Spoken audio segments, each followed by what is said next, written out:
Alam mo ba, sa Baguio City, may isang lugar na kilala bilang isa sa pinaka-haunted sa buong Pilipinas. Ang Diplomat Hotel. Dating tahanan ng kapayapaan noong early 1900s bilang kumbento, ngunit noong World War II, naging saksi ito sa malungkot na bahagi ng ating kasaysayan. Maraming pari at madre ang nawalan ng buhay sa lugar na ito at simula noon para bang hindi na ito mapanatag.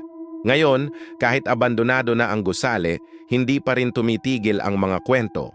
May mga nagsasabing may naririnig silang mga kakaibang tunog sa gabi, mga yapak, iyakan at dasal.